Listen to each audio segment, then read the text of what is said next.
नमस्कार दोस्तों, स्वागत है आपका अपने YouTube channel super profit trading में। तो आज है हमारा day 24 of the daily trading series. आज के दिन मैंने लगभग 2.5 आर के आसपास प्रॉफिट्स बुक किए। बहुत ही खूबसूरत प्रॉफिट्स मैंने बुक किए आज के दिन। भले ही मार्केट साइडवेज था, लेकिन मुझे ऐसा क्या सेटअप्स दिखा और मेरा ट्रेड करने का तरीका कैसे था, कैसे मैंने भले ही मार्केट साइडवेज कंडीशन में रहते हुए भी मैंने अच्छा खासा प्रॉफिट बुक किया है आज के दिन, उसके बारे में हम आज डिस्कस करेंगे। तो आइए वीडियो में आगे चलते हैं।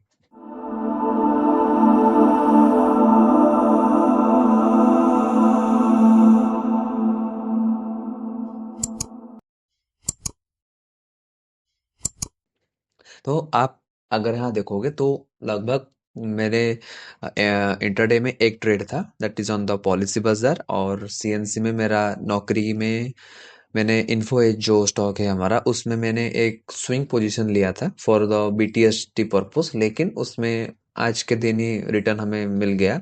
मार्केट रैली किया, अपने डायरेक्शन में मार्केट भागने लगा, तो मैंने उसमें प्रॉफिट्स वगैरह बुक कर लिए। और मैंने अपने होल्डिंग्स में से दो ट्रेड्स बेचे हैं। जो है एक जेएसडब्ल्यू स्टील, जिसे मैंने 10 दिन पहले खरीदा था। और दूसरा है मेरा परसिस्टेंट, जो मैंने इसे कल दोपहर को 3:05 या 10 मिनट पे इसको खरीदा था फॉर अ बीटीएसडी पर्पज। इसने आज एक खूबसूरत मोमेंटम दिया है मार्केट में। उसको मैं टोटली आपके साथ ब्रेक डाउन करूंगा और बताऊंगा कि इन सारे ट्रेड्स के पीछे लॉजिक्स क्या थे। और अगर आप देखोगे तो मेरे स्विंग पोजीशंस अभी भी कुछ भी नहीं है, जस्ट एक जुबिलेंट फूड में मैंने एक छोटा सा पोजीशन बनाया है, ताकि मार्केट अभी जिस एरिया पे है, जिस डिमांड जोन में मार्केट है, अगर वहां से थोड़ा सा भी हमें बाउंस बैक देखने को मिलता है तो श्योरली हमें एक अच्छा खासा profit with a good risk to reward ratio हमें देखने को मिलेगा। Now moving on to the charts. यहाँ पे आ जाता है हमारा परसिस्टेंट। परसिस्टेंट में मैं स्टार्ट करता हूँ डेली टाइम फ्रेम से। डेली टाइम फ्रेम में अगर आप यहाँ देखोगे तो यहाँ पे है एक इंपॉर्टेंट ऑर्डर ब्लॉक। ये जो ऑर्डर ब्लॉक यहाँ पे है, ये क्वाइट इंपॉर्टेंट है, क्योंकि मार्केट इसको बहुत ही बार रेस्पेक्ट किया है। अगर आप यहाँ देखोगे तो यहाँ पे हमें एक बार रिजेक्शन मिला था, यहाँ पे एक बार रिजेक्शन मिला था, फिर से यहाँ पे पिछले दिन ही रिजेक्शन हमें देखने को मिला। लगातार 3 दिन तक ये जोन टेस्ट हो रहा है और एक अच्छा खासा स्पाइक भी देके मार्केट एकदम ऊपर भाग रहा है। तो मुझे ऐसा लगा कि नहीं, ये सेटअप थोड़ा अच्छा है। नाउ जब मैंने इसको फाइंड आउट किया, तभी मैं डेली पर्सपेक्टिव पे नहीं था। मैंने इससे बीटीएसटी के लिए फाइंड आउट किया है। बीटीएसटी के लिए जो स्टॉक्स वगैरह मैं स्कैन करता हूँ, तो जैसे ही ये स्ट्रक्चर मुझे मार्केट में दिखा तो मुझे एक अच्छा अपॉर्चुनिटी लगा। Now going on to 5 minute time frame, यहाँ पे आ जाता है हमारा व्यू अप। अभी मैंने आपको बताया था बीटीएसटी के लिए जो भी ट्रेड्स आप लेते हो, बीटीएसटी के लिए हाई प्रोबेबिलिटी बढ़ जाता है जब आप देखोगे तो नीचे एक अच्छा खासा डिमांड जोन हो। ओके, यहाँ पे एक अच्छा खासा डिमांड जोन होने के बाद अगर प्राइस यहाँ पे डेली टाइम फ्रेम में रिजेक्शन लेने के बाद एक क्विक बाउंस बैक दिखाता है, the first very clear important thing is, जब पहली बार ये मिटिगेट होता है तो वहां पे हमें एक अच्छा खासा रिएक्शन देखना जरूरी है। अगर इस तरह का रिएक्शन नहीं मिलता है तो वो डिमांड जोन में उतना पावर नहीं है, या फिर वो डिमांड जोन इतना इम्पोर्टेंट नहीं है। ओके, जब यहाँ से एक बाउंस बैक अच्छा खासा मोमेंटम दिखता है हमें, उसके बाद अगर प्राइस कुछ नीचे आके फिर से वही एरिया को टेस्ट करके अपने की जोन के आसपास ऐसे कॉन्ट्रैक्ट करने लगता है, व्यू अप के आसपास अगर ऐसे कॉन्ट्रैक्ट करने लगता है, तभी मेरा ये सेटअप एक्टिवेट होता है। तो यहाँ पे before the big move happens and before the big breakouts happen, I enter in the script. चाहे वो जो कोई भी स्क्रिप्ट हो, यहाँ पे मेरा एंट्री होता है और यहाँ पे हो जाता है मेरा एसएल। नाउ ये 5 मिनट टाइम फ्रेम में इसीलिए मैं इसे प्रिफर करता हूँ, क्योंकि यहाँ पे एक क्या होता है ना, मार्केट में बीटीएसटी ट्रेड्स के लिए ये सेटअप बहुत ही अच्छा काम करता है। That's the main reason. और यही ट्रेड में सेटअप करता हूँ for swing trades, that is on the daily या फिर आवरली टाइम फ्रेम। और जब मैं बीटीएसटी ट्रेड्स वगैरह लेता हूँ तभी 5 मिनट टाइम फ्रेम में मैं टोटली शिफ्ट करता हूँ। तो that's the main logic behind this, क्यों मैंने इसे ट्रेड लिया था, ताकि जो यहाँ पे लगातार रिएक्शन मार्केट दिखा रहा है इस डिमांड जोन से, तो मैं उससे मतलब कैसे ज़्यादा प्रॉफिटेबल हो पाऊँ और इस सेटअप को मैं कैसे ज़्यादा अपने फ़ायदे के लिए यूटिलाइज कर सकूँ, वो मैं देख रहा था। सिंपल, अगर आप यहाँ देखोगे तो ये ग्रीन बॉक्स हो जाता है हमारा द लास्ट डिमांड जोन और the order block on higher time frame. उसके बाद दो बार रिएक्शन मिलने के बाद यहाँ पे क्या होता है ना, प्राइस देखो ऐसे लोअर लो स्ट्रक्चर बना के ट्रेड कर रहा था। ओके, यहाँ पे क्या हो जाता है हमारा, यहाँ पे प्राइस ऊपर जाता है, ये सारे लिक्विडिटी को ग्रैब करता है, ग्रैब करने के बाद नीचे आता है, नीचे आके ये लिक्विडिटी फिर से ग्रैब करता है। अभी दोनों साइड लिक्विडिटी ग्रैब होने के बाद यहाँ पे जब वी वैप में प्राइस यहाँ पे एक कंसोलिडेशन बनाने के बाद यहाँ पे आया, ऐसे कंसोलिडेशन बनाने के बाद एक बड़ा सा मूव दिया, फिर नीचे आया, व्यू आपको टच करके फिर से यहाँ से एक मूव मिला, और फिर जाके जैसे ही अपने स्विंग हाई के आसपास कॉन्ट्रैक्ट करने लगता है, तभी मेरा ये पोजीशन एक्टिव होता है और मैंने इसमें एंट्री लिया था लगभग 3:10 पे ऑन 17 फरवरी, और यहाँ पे हो जाता है मेरा एंट्री और यहाँ पे हो जाता है मेरा स्टॉप लॉस। ना बीटीएसटी में मेरा टारगेट रहता है एक 1 to 2 hour. That means the target which I claim on BTST trade is like between 1 hour to 2 hour।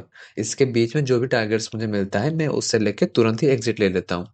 जब मार्केट मेरे सिनेरियो में होता है, मेरे फेवर में होता है, तो मैं इसे ज़्यादा होल्ड करता हूँ, वरना मैं यहाँ पे तुरंत ही एग्जिट ले लेता हूँ, क्योंकि बीटीएसटी में हमें कुछ ज़्यादा नहीं चाहिए, बस हमें जो मार्केट का वोलेटिलिटी है उस वोलेटिलिटी का कैसे फ़ायदा हम उठा सकते हैं, वही बेसिकली मेरा लॉजिक रहता है। तो यहाँ पे 1 आवर तो इजीली मार्केट खुलते ही थोड़ा जस्ट फॉर 2-3 सेकेंड्स मार्केट नीचे आया और एकदम ऊपर भाग गया, और मैंने इसमें प्रॉफिट बुक करते करते यहाँ पे लगभग 1.7 आवर के आसपास मैंने प्रॉफिट बुक किया।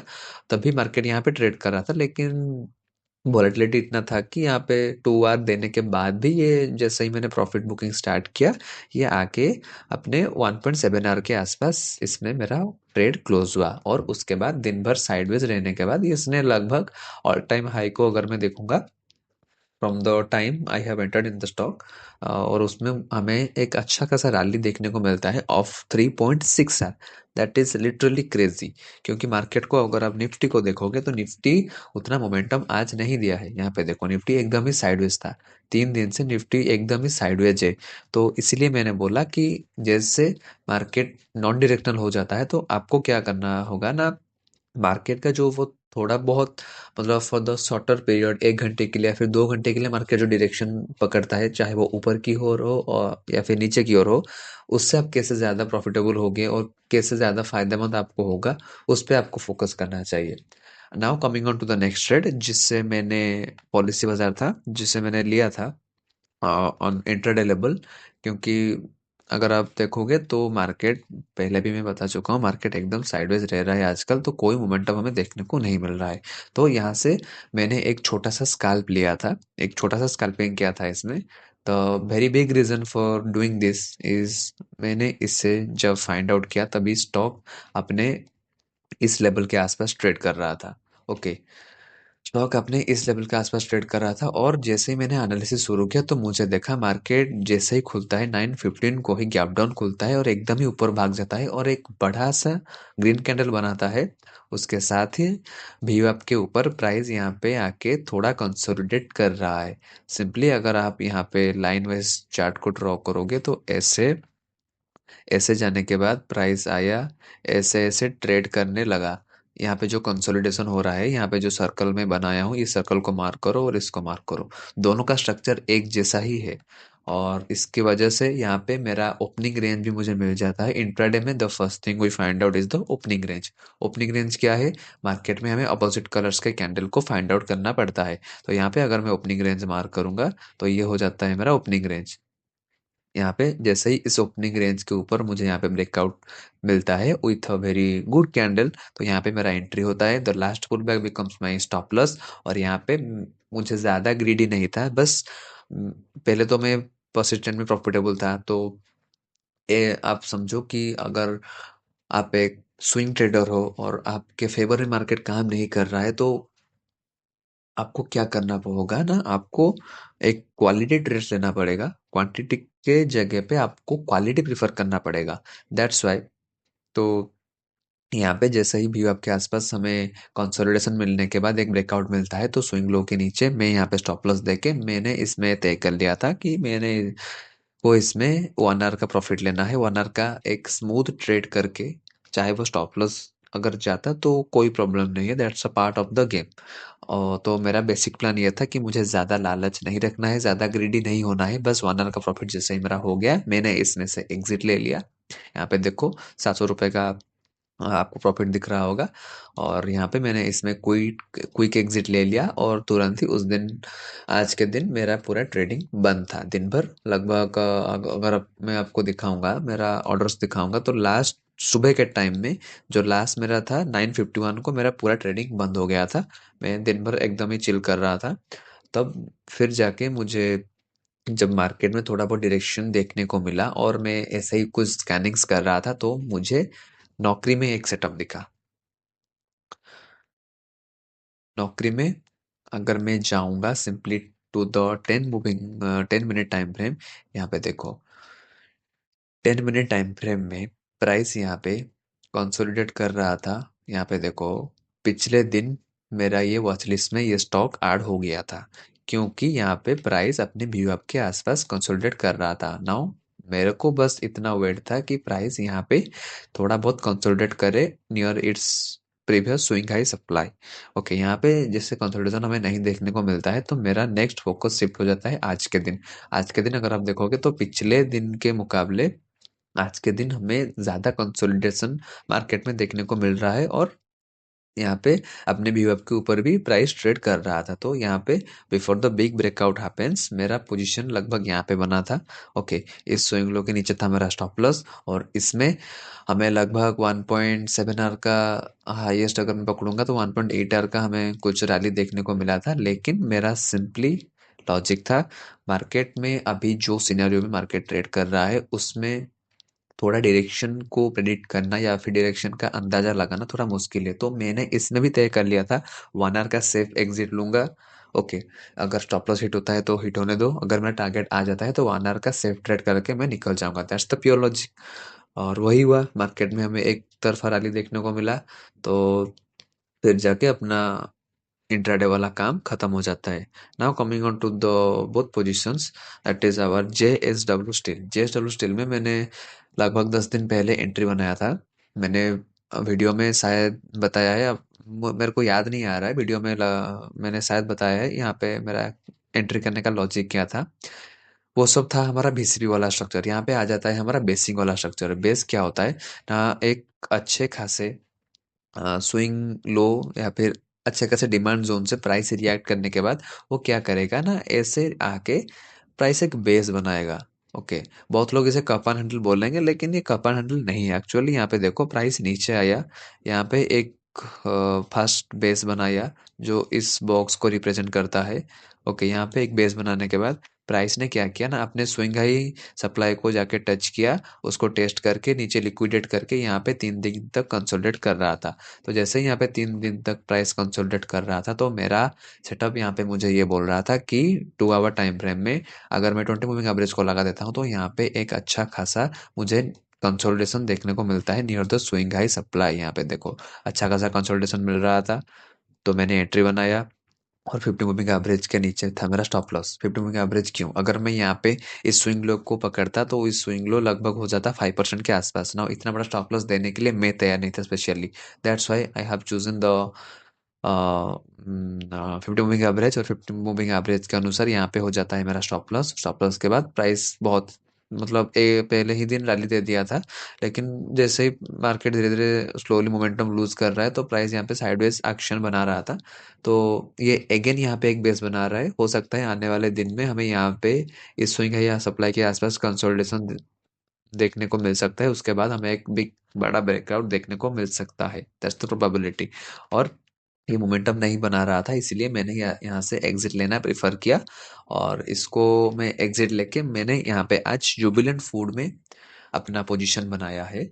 द वेरी सिंपल लॉजिक है, जुबिलेंट फूड में भी हमें बेसिंग वाला स्ट्रक्चर देखने को मिल रहा है। यहाँ पे अगर आप यहाँ पे देखोगे तो प्राइस ने क्या किया है ना, यहाँ पे day 1 day 2 day 3 day 4 day 5 5 दिन तक यहाँ पे कंसोलिडेट कर रहा था। अगर मैं जाऊँगा सिंपली 1 आवर टाइम फ्रेम में, तो 1 आवर टाइम फ्रेम में आप देखो यहाँ पे कुछ भी बोलने की ज़रूरत नहीं है, simply it's a VCP kind of structure. Price आके यहाँ पे अपने मूविंग एवरेज के ऊपर और स्विंग हाई सप्लाई के आसपास प्राइस कंसोलिडेट कर रहा है, तो यहाँ पे हो जाता है मेरा एंट्री और इसके नीचे रह जाता है मेरा stop loss which is almost about 3%। और इसमें मैं 2 आवर का ट्रेड प्लान करके चल रहा हूँ। तो ये था बेसिकली मेरा आज का दिन, हमारा 24 day of daily trading series. आज के दिन कुछ अच्छा खासा प्रॉफिट जनरेट हुआ है। और ये जो स्क्रीनशॉट जो थंबनेल आप देख रहे हो, वो वीडियो के थंबनेल में जो मैंने मेंशन किया है, लगभग 4,500 के आसपास जो प्रॉफिट हुआ है, वो 2 दिन का प्रॉफिट मिला के मैं बोल रहा हूँ। जो लॉजिक्स और जो माइंडसेट आज मैं आपको शेयर किया हूँ, एग्जैक्टली वही लॉजिक और माइंडसेट के साथ मैंने कल के दिन भी ट्रेड किया था और वहाँ पे भी अच्छा खासा 22 रुपये का प्रॉफिट हुआ था। और आज के दिन लगभग 2627 रुपये का प्रॉफिट हुआ है। That's a very huge and a very good amount of profit to see after having such a hectic market scenario. और आपको पता है मार्केट में तो मोमेंटम ही नहीं मिल रहा है। तो बहुत ही स्टॉप लॉसेस जाने के बाद जैसे ही ये 2 दिन मेरा प्रॉफिटेबल गए हैं, उसमें मेरा 80% of the losses I have covered now. So थोड़ा रिलैक्स्ड हूँ, इसीलिए पोजीशंस वगैरह कट करके जस्ट एक पोजीशन को होल्ड कर रहा हूँ। इसको हम आराम से मैनेज करके लेके जाएंगे। तो that's all for today's video. I am hoping that आपको कुछ सीखने को ज़रूर मिला होगा और मेरा इस कंटेंट से आपको ज़रूर लर्निंग मिला होगा कि मार्केट में कैसे सिनेरियो में हमें किस तरह का एक्शन लेना चाहिए। Hoping that the video is much more informative for you. तो thank you all for watching. That's all for today. Thank you, मिलते हैं अगले वीडियो में, तब तक के लिए गुड बाय।